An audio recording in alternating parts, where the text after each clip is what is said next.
أنا خولة الشيخ، متزوجة المهندس سمير الحوراني، عندي ولدين وبنت. الكبير محمود عمره 27 سنة، خلص من جامعة الأميرة سمية مهندس إلكترونيك، وبعدين طلع على كندا يكمل دبلومة، أخذ هندسة صوتيات جديد أخذها. ابني الثاني عمر عمره 24 بالجامعة الأردنية، ما زال بدرس هندسة كهرباء، بس هذا آخر فصل إن شاء الله. وبنتي الوحيدة فرح عمرها 22 سنة بلندن، بتكمل موارد بشرية. أنا أول ما تزوجت كان عمري 19 سنة، كنت لسه مخلصة توجيهي، وإحنا فلاحين، أهلي فلاحين، ما بيخلوش يكملوا الوحدة الجامعة، بس بزوجوهم.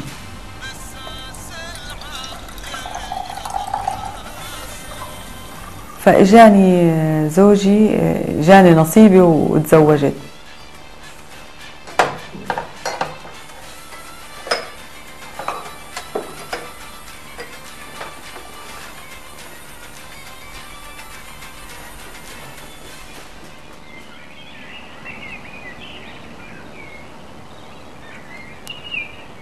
كان هدفي يكون عندي بيت، أولاد، أربيهم، أكبرهم.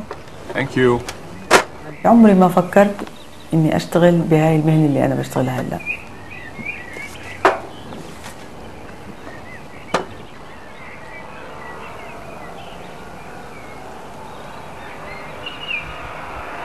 أنا بحب تنظيم الوقت، والدقيقة اللي بتمرق ما بترجعش غيرها أصلا، بحب دايما أستغلها.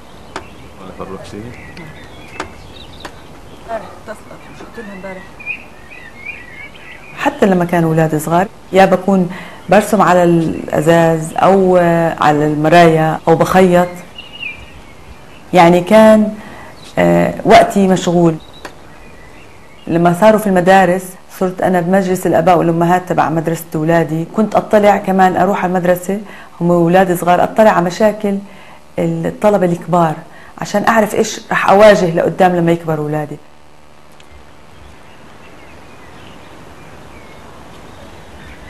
لما هلأ كبروا أولادي وصار عندي وقت فراغ، صار عم بتسع، يعني الأولاد بطل اعتمادهم علي.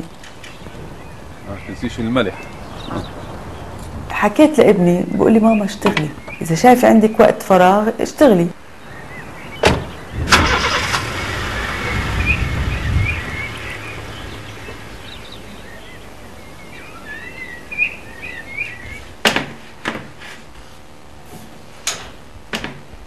قريت بجريدة عاملين دورة عن ترشيد استهلاك المياه، فرحت قدمت.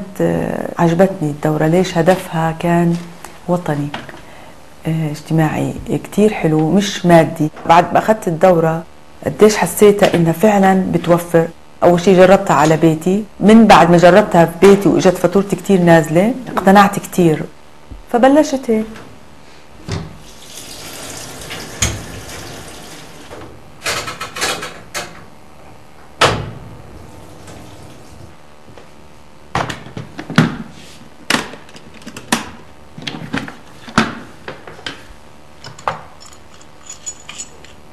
صرت أدخل البيوت، أوعي ست البيت عن كيفية ترشيد استهلاك المياه بقطع توفير المياه.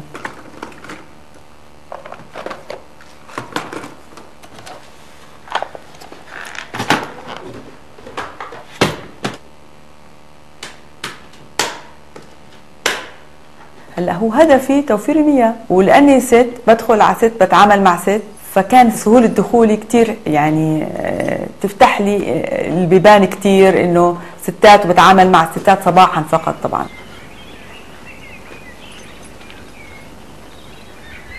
هدفي توفير المياه. لما اجي اركب قطعة التوفير في البيت، اركب التوفير من جهة، وبتكون الحنفية بتسرب من جهة تانية، طب هيك ما وفرتش، وهذا مش هدفي.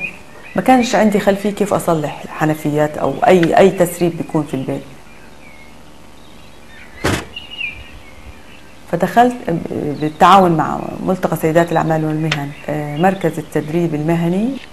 أنا و16 سيدة أخذنا دورة صيانة أدوات صحية منزلية. خلصنا الدورة، أخذنا برضو امتحان، بس أخذوا شهادة مزاولة المهنة هم 8 سيدات. للأسف ما فيش ولا واحدة اشتغلت، إلا يمكن إذا اشتغلوا على نطاق ضيق جدا، يعني في بيتهم، يمكن عند جيرانهم أو عند العيلة تبعتهم اللي اشتغلوا. بس أنا كنت الوحيدة اللي اشتغلت على نطاق واسع.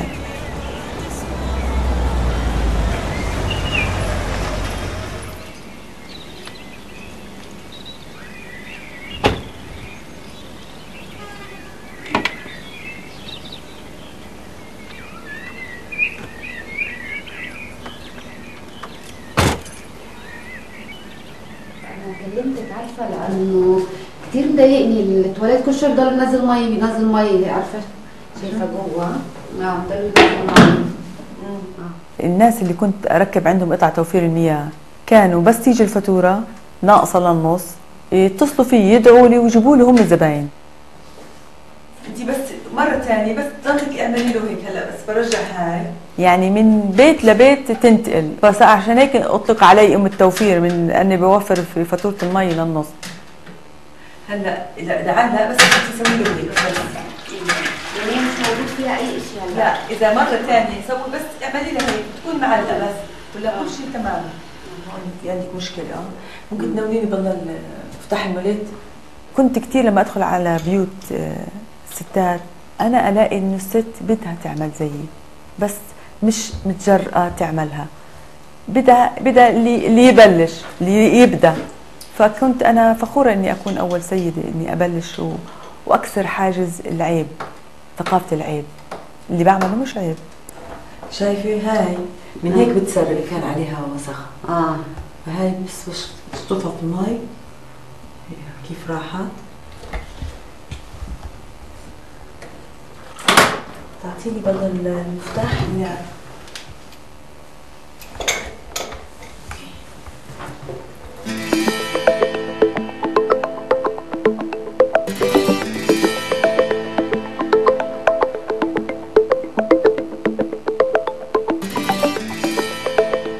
أول ما بلشت بشغل السباكة كنت أسأل زوجي لأنه هو له باع طويل بالشغل الكهروميكانيك، هو بيعرف من أي مناطق أقدر أروح أجيب العدد والخلاطات الحمامات والأدوات كلها والمعدات كلها اللي بتخص شغلي.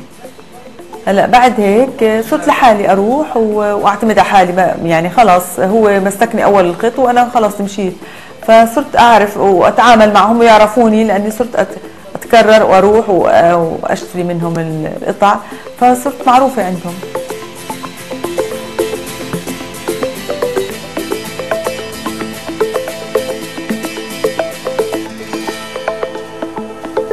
هلا بعد هيك صرت أعرف مين النوعية اللي لازم أشتريها وين أحسن، قديش سعر ده وقديش هداك، قديش رح يضاين، عمره قديش رح يكون.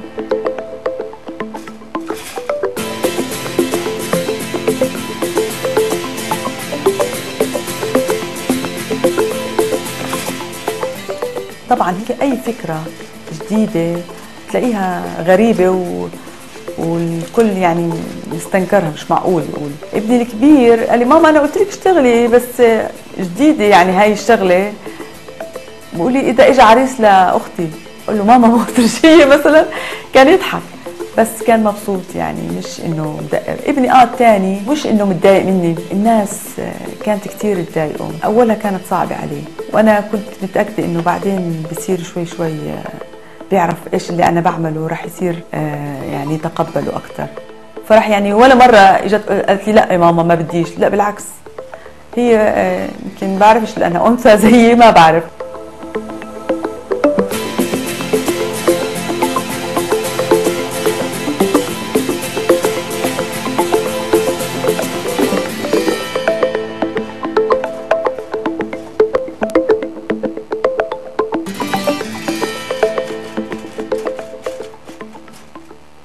في فترة كانت جريدة أردنية عاملة معي تقرير أو انترفيو، كانوا بده يعملوا يحطوها في الملحق، بس كانوا عاملين لي مفاجأة إنه حاطين لي على الصفحة الأولى بالجريدة. جبت الجريدة وعرفت إني أنا على الصفحة الأولى قلبي قبض.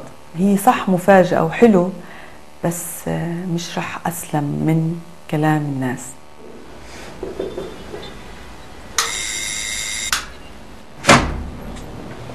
منيحة عرفتي الله يسلمك. تفضلي تفضلي. سمعت كلام كتير قرصني وكنت بس أبلع. قديش سمعت حكي من ناس ما كنتش متوقعة يعني يكون منهم هذا الحكي. لا ايده خربانة. ايش كمان؟ وفي عنا تحت هون بس والله في شخص جزاه الله خير حكاني، قال لي الشجرة المثمرة هي التي تهز، الشجرة الجرداء ما حدش بيطلع عليها ولا بهزها. بس فعلا هذا قواني أكثر.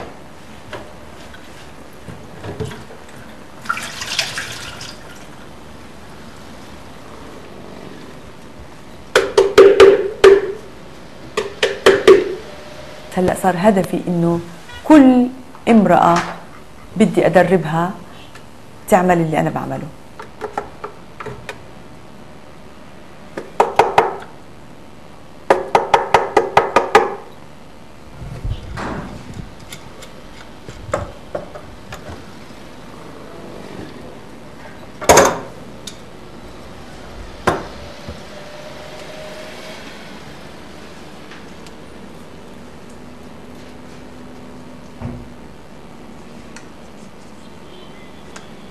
هلا لما اخذت الخبره وصرت اشتغل بقول احسن شيء عشان اعمم هاي الفكره واخلي السيده قادره انها تشتغل لحالها ادرب.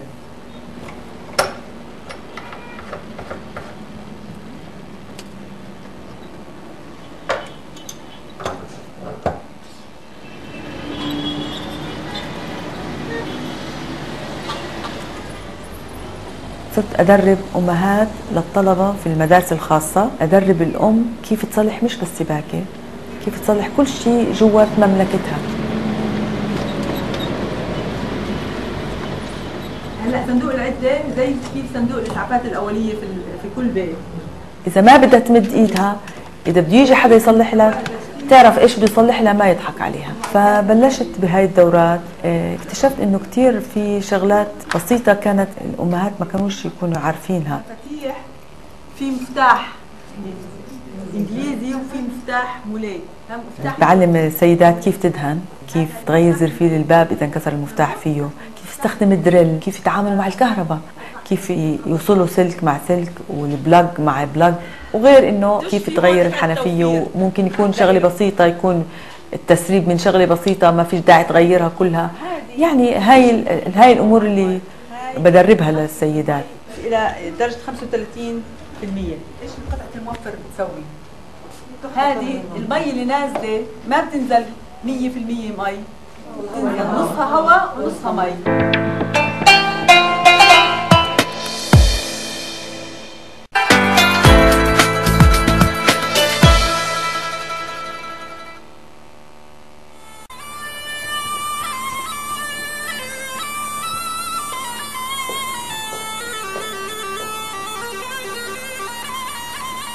أنا كأنثى بحب المكياج، بحب اللبس، بموت على التاريخ، تراث، إشي قديم بحبه كتير كتير. في سيدة تعرف زوجي عندها برضو محل التواب، كانت بدها فرح عشان تعرض، فهي بتقولي بتقدري تعرضي لي، تكوني بتعملي خير إذا فعلا عملتي لأم العروس وبنتك العروس. هاي كانت أول تجربة إلي بعرض أزياء، وبنتي كانت أول تجربة لي. وصرت بعدين اعرض لام العروس ام العريس، لاني بروح على عروض ازياء كل العارضات صغار، فبقول هذا الثوب ما راح يلبق لي لانه لسن صغير. فصرت انا برضو اول سيده بتعرض لام العروس ولام العريس،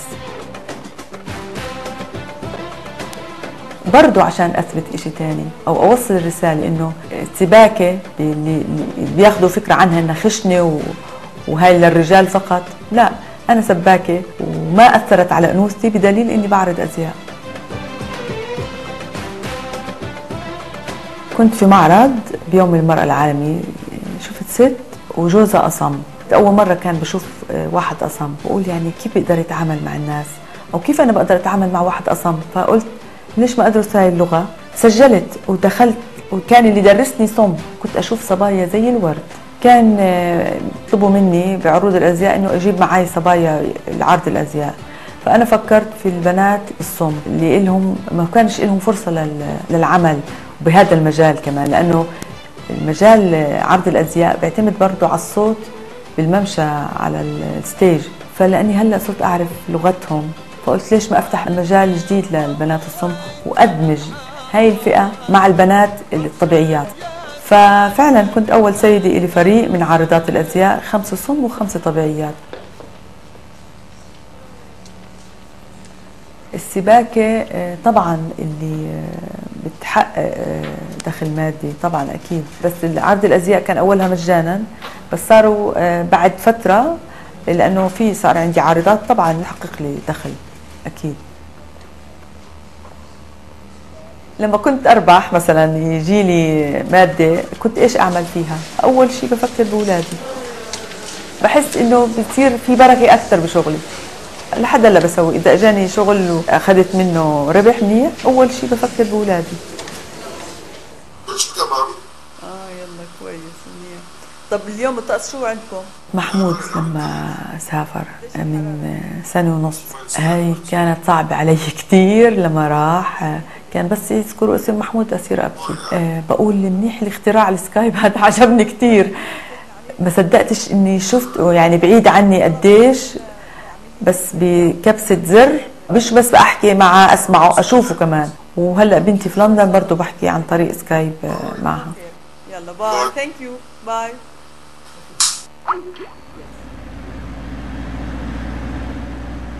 هلا أنا وصلت رسالتي لما خلفت وربيت أولادي، وصلتهم لبر الأمان. خلص هلا هم لهم حياتهم وأنا طيب إيش.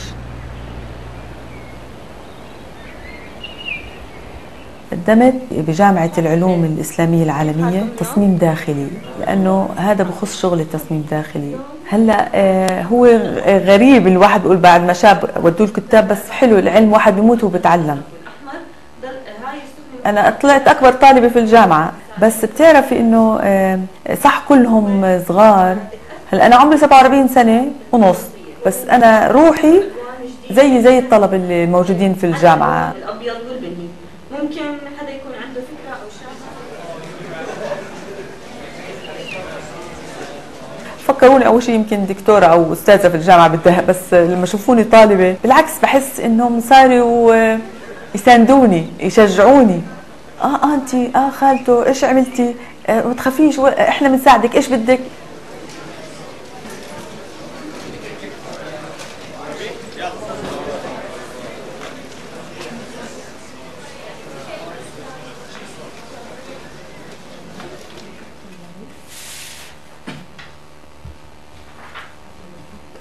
كان أول امتحان عندي في تاريخ الفن الإسلامي من فترة. إجا الامتحان، عطتنا الدكتورة ورقة الامتحان، تفرجت على الورقة قلت خلاص أنا ساقطة، مش عارفة أتذكر إشي. سكت شوي، هديت، لأنه كان من 30 سنة ما عملتش امتحان، فكان يعني صعب. بس شوي شوي هديت، جاوبت الأسئلة، جبت فيه 18 من 20، بينما في طلبة تانيين ما جابوش العلامة هاي. فيعني بحس حالي اني والله انجزت منيح. تعلمنا اسس رسم الورقه. اجمل شيء في دراستي الجزء العملي. اول اشي اخذنا هلا الزليج، هو عباره عن فخار بنقطعه وبنحطه بالفرن وبنطلعه وبنلونه ونرد نحطه في الفرن ونعمل لوحه الزليج. بعدين بيجي الجبس، بعدها رح ننتقل على الخشب. أنا بتوقع إني بس أتخرج يكون في بيتي أول قطعة من كل مادة، فراح أكون مبسوطة وراح تصير أتذكر الأشياء اللي عملتها.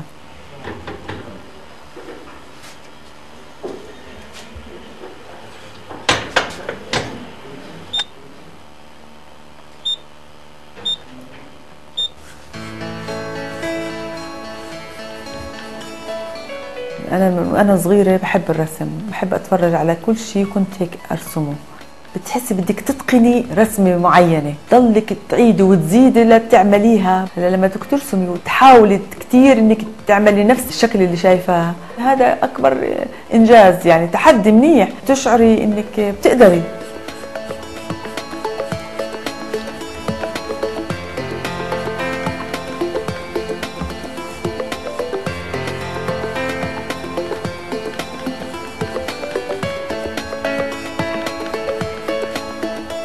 أنا سمعت من دكتور بالجامعة بالصدفة، سمعت إنه في عاملين دورة للخط العربي للسيدات، فقلت ليش ما أدخلها؟ فدخلتها والله كيفت. تعرف إنه الواحد بيشعر هو عم بيحاول يضبط بالضبط الحرف وعلى التكة وعلى الزاوية وكيف استعماله للقلم والطريقة بالريشة كيف يكتب، واحد بيتعرف على إيش إمكانياته كيف بيطلع منه.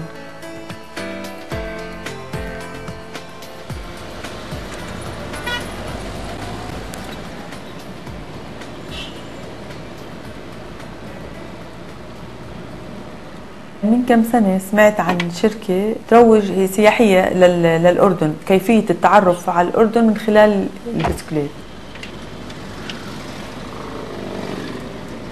لما رحت كيفت، طلبة جامعة، ناس أجانب يطلعوا على البايك على البسكليت للغور، من الغور نطلع 28 كيلو رايدنج. قلت حلو، منها فسحة ومنها برضو رياضة.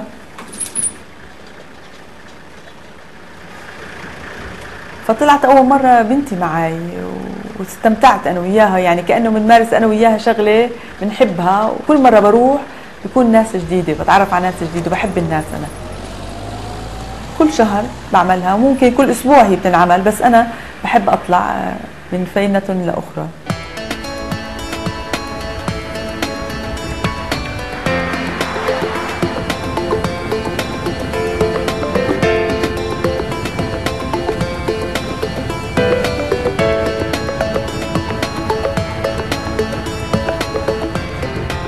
هي رياضة، مناطق سياحية بشوفها بالأردن، بتعرف عليها، بتعرف على ناس جداد، وبحس حالي لساتني شباب.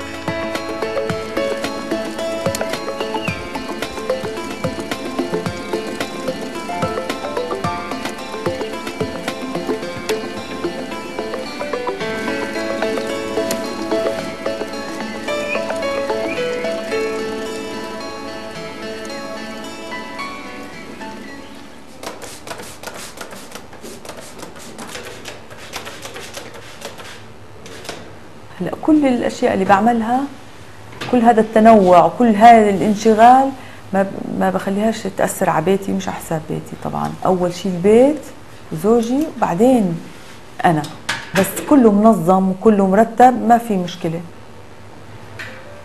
بحب جوزي يعني يدعمني، بس ما بخليهاش تاثر على بيتي، يعني ما بخليه يشعر بالنقص، ولا نقصه كذا نقصه شيء. طول ما انا مستفيده من وقتي وبفيد غيري، بحس صار في حتى لغه اتصال بيني وبينه بالشغل. طب ما هو هذا نفس تقريبا شغله، والله برجع له باشياء كثير بنصحني فيها، بحس بالعكس صار جذب بين اكثر، في صار لغه تخاطب ثانيه، مش بس ببيت، بشغل.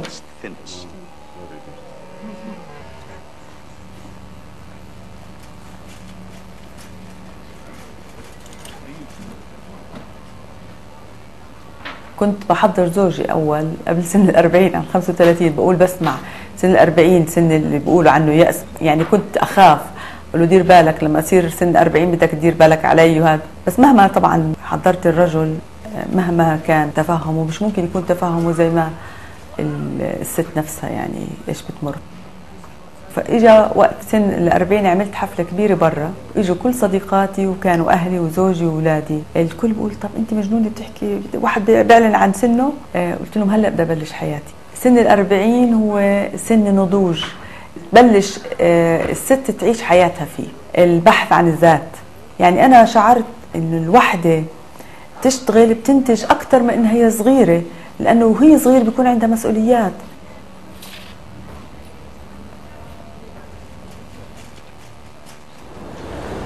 أنا هلأ من تجربة ومن ثقة واثقة جدا ومقتنعة كثير إنه المرأة بعد 40 هي قمة العطاء فيها، زي كيف بقول خزانة معباية بالمعلومات، بيطلع منها في إشي ما بتوقعه، إذا كانت فعلا حاطة ببالها هدف وإرادة وإيمان باللي بتعمله. أنا مؤمنة بمقولة قالها نابليون بونابرت: من قال لا أقدر أقول له حاول، ومن قال لا أعرف أقول له تعلم، ومن قال مستحيل أقول له جرب.